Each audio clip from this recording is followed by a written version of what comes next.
What is up, everybody? Well, we are a few days into the final month of 2023, and so it's time to talk about the month that was November. And I was able to see 9 films. 2 of these were films that premiered at Fantastic Fest, one of which I was only able to watch here very recently.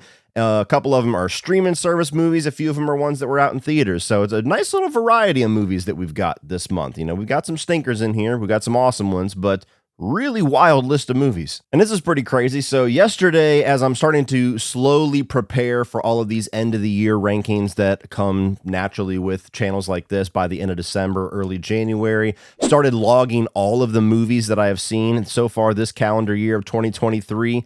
Last year, I topped out at 86 movies, and that was by a landslide the most films I had ever watched in a calendar year. And that felt like I was pushing my limits. So far this year, with still a month to go, I have seen 106 movies in the year of 2023, which is just insane to me. Like, as I was logging them, I was like, holy shit, that was this year, wasn't it? And when I saw that final number, I was like, my God, how many hours, just add that up. How many hours is that just sitting in a theater or sitting at home watching movies? That is just insane.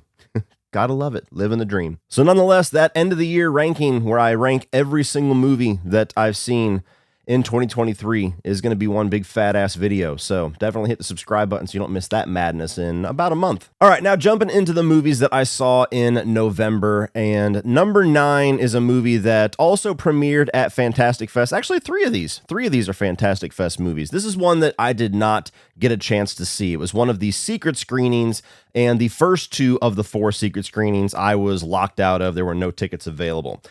And my number 9 of the month is going to be Dream Scenario, the Nicolas Cage A24 film. And to be completely honest with you, this is not my type of movie whatsoever. It's getting a lot of praise. So if you're somebody that likes the really A24 movies, this might be up your alley. For me, I watched it at a pure morbid curiosity and because I wanted to round out my secret screening viewings now that they're all getting screened out to all of us in physical or digital copies.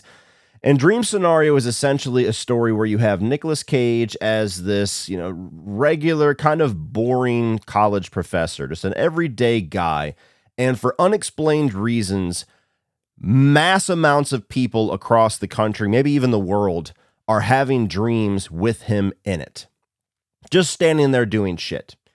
And so he quickly overnight becomes this massive celebrity to where everybody is just fascinated with this crazy event that this regular ass guy is suddenly showing up in all of these people's dreams. And it starts to get a little bit dark as it goes on with his celebrity fading and people starting to get a little bit nervous and his presence in their dreams starting to turn a little bit more sinister. It never really goes into like full-blown horror or anything like that. It just, he starts to do some dark things, but nonetheless, this is a really fucking weird movie, as I knew it was going to be. I mean, when you put Nicolas Cage and A24 together, you know it's going to be fucking weird. And what I liked about the movie was that it does a decent job at commenting on the nature of popularity, celebrity, social media presence to a certain degree, a little bit of cancel culture in there, the good and the bad that comes with being a public figure, to where people very much like love you for what they know you for, and then very quickly will turn on you. And there were some things being discussed within the story here that I could relate to. And so I appreciated the fact that they went for some of those themes. However, I don't feel like a movie that's message first and story second is ever really going to succeed with me. And this is absolutely a movie where it's message first and story second. You never get any kind of explanation for what is going on with this whole fever dream that everybody is having. The direction that it takes in the final act in regards to how it wraps everything up is very odd and wasn't very satisfying to me. Nicolas Cage is good. I mean, he's doing the Nicolas Cage thing, but I don't know. There was just so many other directions that I think would have been more interesting to go, even pushing more into that horror direction. A little bit of Freddy Krueger flavor in here would have been cool by the end of it. But It's just a really strange movie that it's a very A24 film, as I said, and those don't tend to be my thing. Coming in at number 8 is It's a Wonderful Knife. And, I debated heavily on putting this at number 9 because I do think Dream Scenario is a better made movie on just a technical front than this one. However, I would rather rewatch this one, absolutely, hands down. But I didn't like this movie at all, unfortunately. This is the latest in the recent string of movies that are kind of taking like a classic beloved movie and then putting a slasher spin on it, where we had Happy Death Day. It's like the Groundhog Day slasher spin. We had Freaky Friday with a slasher and Freaky. Just earlier this year, also another Fantastic Fest movie was Totally Killer, which was Back to the Future mixed with a slasher. And this one, obviously by the title, is It's a Wonderful Life, to where you have this girl. The movie kicks off, it's a very strange structure. So it kicks off, this is not a spoiler, the trailer gives all of this to you. So I guess if you don't want to know anything, click off now. But essentially the movie kicks off on Christmas Eve, and this killer in an angel costume starts going around town killing various people, and the main character of the movie kills the killer, stops him, and it's revealed that it's Justin Long. Again, this is the opening 7 or 8 minutes of the movie. They reveal that it's Justin Long, who is like this very cartoonish real estate mogul, and, presumably he's killing people that are getting in his way of things that he wants to own in the town. And so then it fast forwards to a year later. It's Christmas Eve again, and for very unexplained reasons that are never really brought forth very effectively, basically the whole town has turned on her. Like, they're all like very passively aggressive, hateful towards her. It's almost like they resent the fact that she stopped the killer in some weird way. Her parents, her boyfriend, just regular townsfolk, they all just kind of just turn a blind eye to her as if she doesn't even exist. And so then she has the scenario like It's a Wonderful Life, where she's like, I wish I was never born. Everybody would be so much better. And then we get the alternate reality version where nobody recognizes her. Nobody knows her. And now the killer has, because she did not stop the killer, has gone on for a year killing people, and she knows the identity of the killer. And so the movie is essentially her, there's one plot where it's her trying to stop the killer and trying to get people to understand who the killer is. There's another plot where she's trying to basically repair relationships. And then there's another plot where it's essentially a coming out story. And none of them really come together all that well. And by the end of the movie, it feels like the movie's main goal is the coming out storyline. Like, that's kind of the victory that it goes for, which would be fine if they just focused on that, if they explored that more, if that was more of the main plot line and the main point of the movie, not just side plot C that is very clearly what the director was trying to convey more than anything else.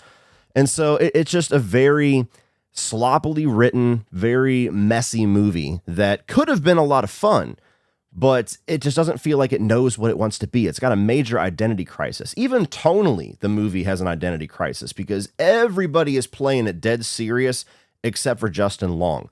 I love Justin Long. Previous to this movie, I would have told you that no matter what that guy does in the horror genre, it's worth seeing, and he delivers in it. This is the first time where it felt like Justin Long was in a totally different movie than everybody else. And I don't know if that was his choice. I don't know if that's how he was directed. Maybe it's not his fault, but every single time he was on screen, totally different tone, totally different movie. I mean, for Christ's sake, you got Joel McHale in this movie playing a straight character, just playing a dead serious, dramatic role. Why the fuck you would hire that guy for that, I don't know. But you got Joel McHale playing it dead serious, and then juxtapose that with Justin Long, who is like an absolute Looney Tune in this one. So I didn't like this one at all. Like, it's got some halfway decent gore, some halfway decent kills. If you were a easily pleased slasher fan, you'll probably have a decent time for this one. But of all of the little genre bender, classic film plus slasher movies that we have gotten, this is easily the one that I thought was put together the worst. Coming in at number 7, welcome to Good Burger, home of the Good Burger. Can I take your order? Yeah, 90s kids, unite, baby. I was strangely excited for this one, even though the writing was on the wall that this was probably not going to be very good. The writing was on the wall that it was no possible way it was going to capture what is so great about the original for those of us that grew up with it, but I was still excited for it. And it was fine. It was okay. It wasn't embarrassing. It wasn't a train wreck, but it wasn't very good either. It was something to where there was a certain amount of nostalgia that I think is required to appreciate this movie on any level. And I think they did a decent job at delivering on what you would want from that nostalgic experience, with having cameos, with having returning characters from the first film, with having little references and wink and nod moments at the audience from the first film. Those gave me a little chuckle. Those made me smile. Kel Mitchell, I think, slips right back into the Good Burger uniform and plays Ed as if he never missed a beat, as if this movie went into production the day after Good Burger 1 closed. Kenan Thompson, not so much. I don't know what it is about Kenan's performance in the movie, but it just feels like his heart isn't in it, or maybe his sense of humor has advanced past the All That days to where it was hard for him to kind of hone back into that. He felt like he was kind of being pulled through this to a degree. I don't know if anybody else will agree with that, but just Kel Mitchell felt like he didn't miss a beat. That was Ed. That was 100% Ed the whole movie. And Kenan didn't quite feel like the same character or even the same tone of performance. Maybe that's hard to articulate until you've seen the movie, but he felt a bit off to me. I also felt the plot of the movie was way too reminiscent of the first one. It's kind of that classic sequel mistake where it's like, let's just take the plot of the first one, do it again, but change a couple of things. I think they could have done more with that. There's also this a bit of a device in here to where Kel has like 9 kids. I keep calling him Kel. Ed. Ed has like 9 kids, and one of them is basically another Ed. And Ed is a type of personality where you only need one of those in a movie. Otherwise, it's too much. So I felt like the young versions of Ed was a good little gag for a moment. The fact that the oldest son stuck around and you had 2 Eds the entire movie damn near, that was a bit much for me. And I would have loved to have seen Sinbad. I think Sinbad plays a voice in here. He had a credit for doing like a voiceover, but I would have loved to have seen Sinbad. That's just a nitpick for me. If you're a 90s kid that grew up with the first film, check it out. It's on Paramount Plus. But just, don't expect a classic. Don't expect an awesome sequel. Don't expect this long-awaited return to form.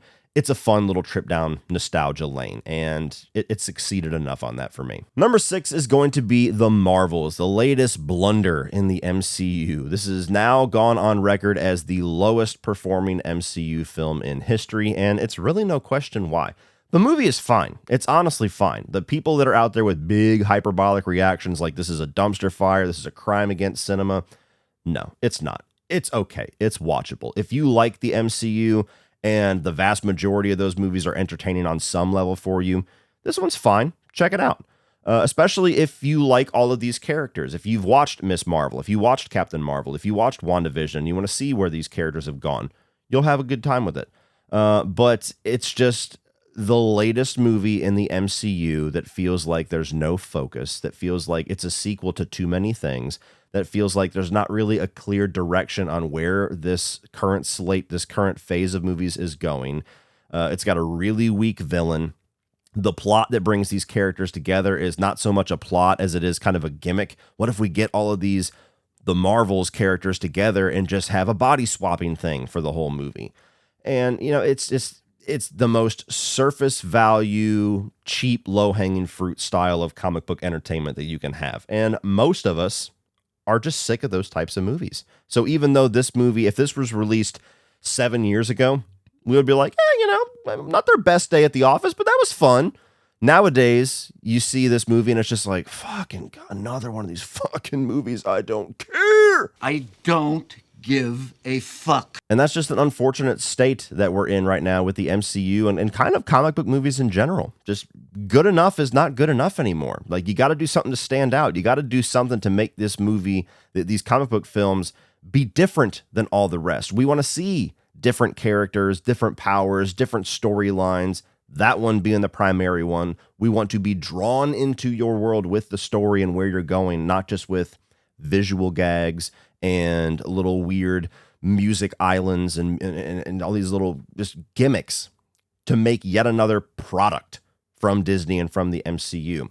So yet another nail in the coffin, and hopefully with their restructure and the way that they're seeming to be retooling things behind the scenes and realizing the error of the ways of the Bob Chapek ran Disney over the last couple of years. I have faith that they'll be able to get back on track, but it's no question why these movies are starting to just really underperform, because us as audience members are just getting privy to the fact that these movies don't have the magic that they once had. Moving on to number 5 is David Fincher's latest, The Killer. And I was pretty excited for this one, not only because I love David Fincher, but because just the title and Michael Fassbender's casting, hearing this is based off of like a comic book, like all those things really interested me. And I think David Fincher is at his best when he's doing something in the crime world. You know, he's done a lot of different things. He's done things like Social Network, that's awesome. He's done things like Curious Case of Benjamin Button, which not really one that I love, but a well-made movie.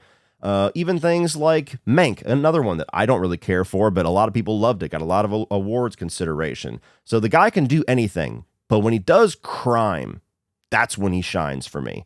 So I was expecting this to be another instant David Fincher classic. It's not quite that. Maybe that's unfair expectations, but that's what you get when you have somebody that's such an awesome filmmaker like David Fincher. We expect David Fincher level of excellence all the time. This is very much just a middle-of-the-road David Fincher movie. You got this story here where Michael Fassbender is playing this hitman. Movie kicks off where he fucks up a job, and the rest of the movie is him trying to basically clean up all of the fallout that happens from that screwed-up job. And it's told in a very straightforward way, and to me, that is its weakest point. It feels like so many other hitman assassin type movies. I mean, how many movies have we seen with this type of plot line to where a hit gets screwed up and then all of a sudden the hitman has to turn on his agency or whoever employs him and start killing people that he works for, or going down the list, going up the ladder trying to save his own ass. I mean, that's Bourne Identity. I mean, that's so many other movies that honestly are a bit more interesting than this one. Very well directed, very well acted, great soundtrack, a bunch of music by the Smiths, and of course with the score, you've got Atticus Ross and Trent Reznor again, and those guys are just awesome. Every time that they work with David Fincher, there's just a synergy there with the visual style and their score put together. This has all of the things that you expect from David Fincher. It's just the story to me was too basic. It was just too familiar to things that I had seen before. So it's a well-done version of that story. But I watched so many fucking movies now. Like I said earlier, 106 movies just this year alone, that movies that are familiar are the ones that I forget and I just don't care about the quickest. If you're going to give me something that I've seen before, I'd rather just not see it. So give me something new. Give me something different. And that's not quite what this is. Moving on to number 4. And this is another movie that I think if I was judging these based off of just like objective quality, what is the best made movie, this would probably be number 1 or number 2, but it's The Holdovers. Now, this is one that wasn't really on my radar until just the last week when I started to hear a lot of people praising it. I think even my buddy Sean Chandler praised the hell out of this. I think this was number 1 movie of November.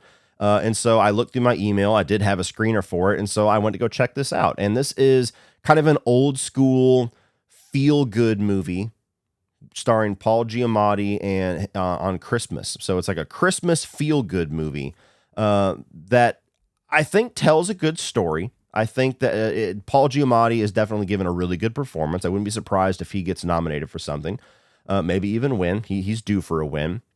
And, it does give you that nice, heartwarming December movie vibe that you definitely want to have a few times in the month of December among the Black Christmases and the diehards and things like that.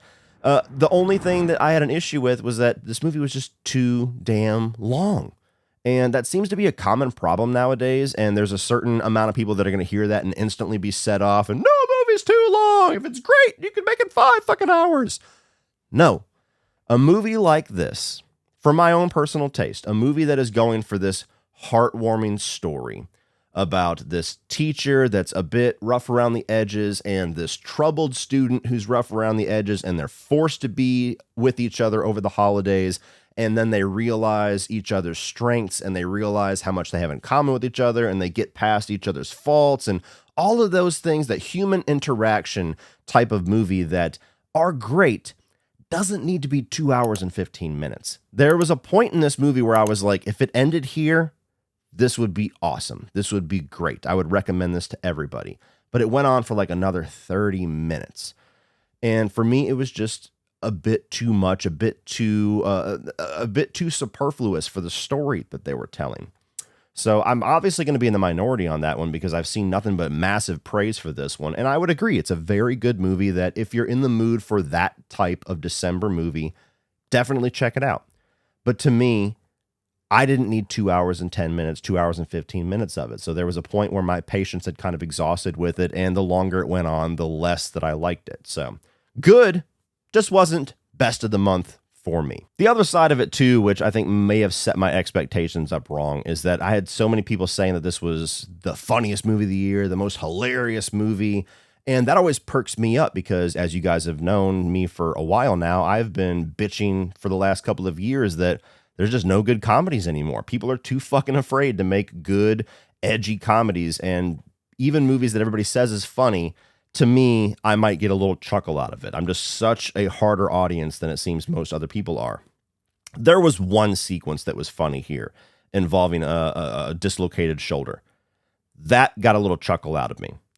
Everything else in this movie, I would not qualify this as a funny movie. This is more of like a feel-good drama. So don't walk into this expecting to be a gut-busting movie like, unfortunately, some people set my expectations to be. Coming in at number 3 is going to be Eli Roth's Thanksgiving. And, I was somebody that I thought this movie was good. I was not, hailing it as the best slasher of the year, the best horror of the year, the best slasher of the last number of years. And as I said, objectively, this probably would be my number 6. Or my number 5, it would be below the Holdovers and the Killer for sure. Those are better made movies than Thanksgiving. But I would watch Thanksgiving over again before the ones below it. So it's sitting here at number 3. Thanksgiving to me is a project that I've been looking forward to for a while. That was one of my favorite of the fake trailers of Grindhouse back in, was it 2007? And when it was finally announced that Eli Roth was going to make it, I was very excited because I do like Eli Roth. I haven't loved any of his movies so far, but I do like him, and I always root for him. He's one of those directors that I will always give a chance to because he does more right than he does wrong by me. What he does wrong in pretty much all of his movies, as far as my own personal taste, is I just don't really care for his writing too much, traditionally with his characters. And unfortunately, that carries over to here, and that was my biggest gripe with Thanksgiving, was I didn't really care for the characters or the dialogue. I didn't think it was the best written movie by a stretch.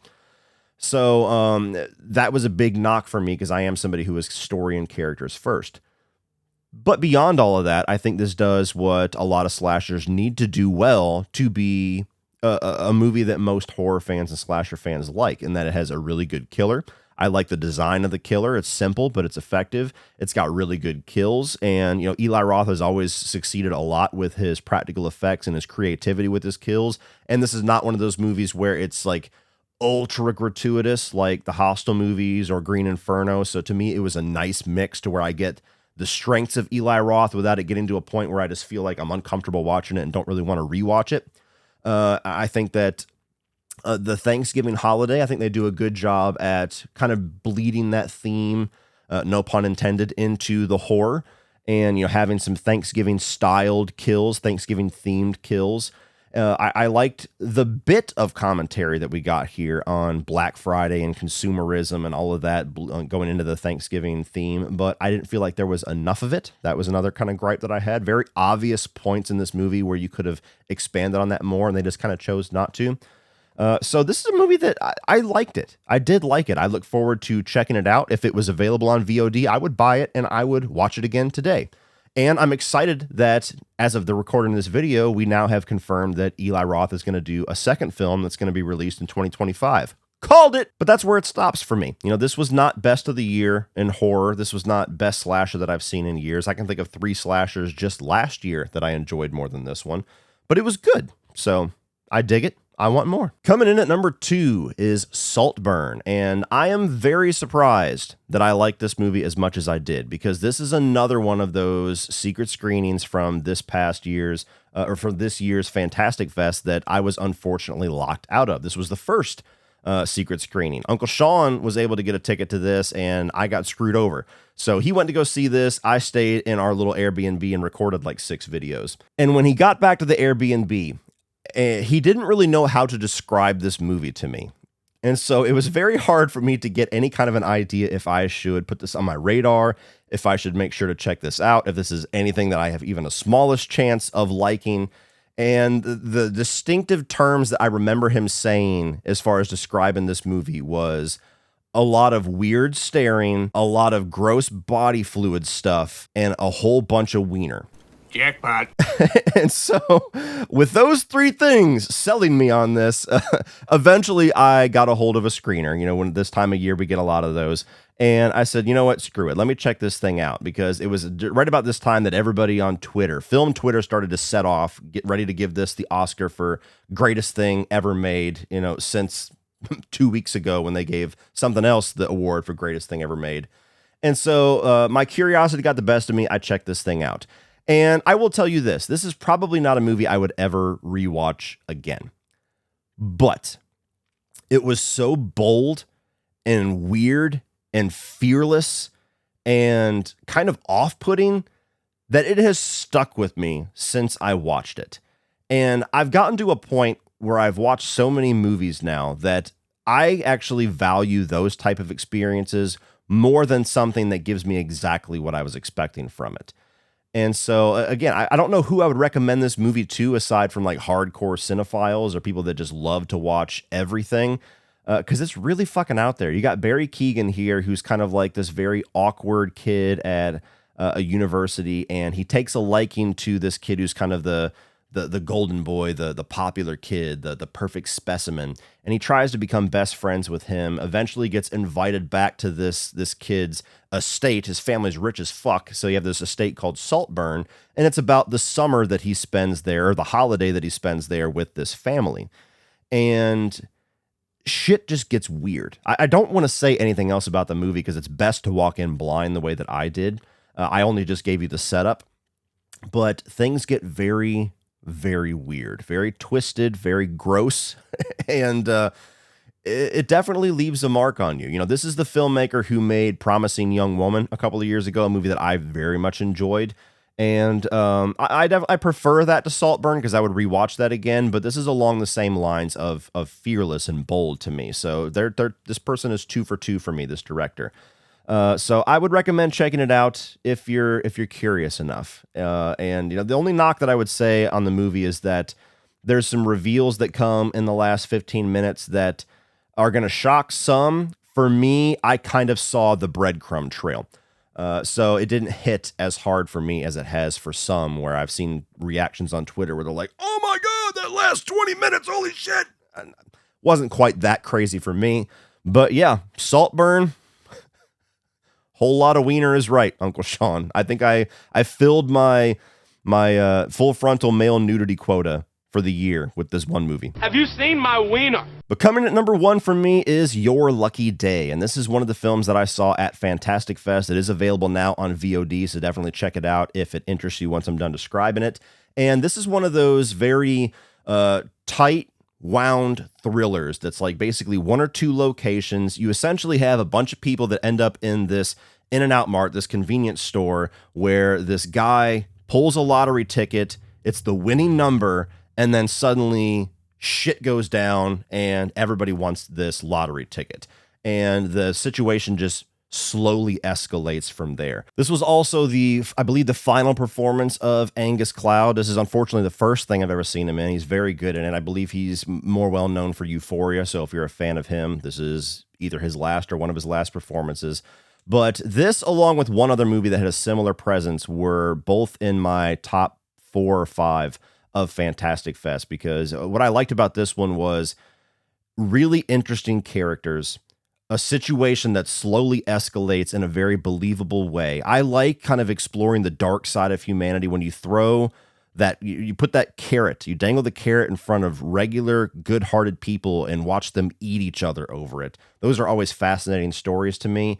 And there was a number of subverted expectations with where things went in the second half of this film that I really appreciated, that I don't want to elaborate too much on. But if you see it, you'll know what I'm talking about. So I highly recommend this one. This is the one of the movies, the very wide variety of movies I saw this month, that I will walk away talking about the most.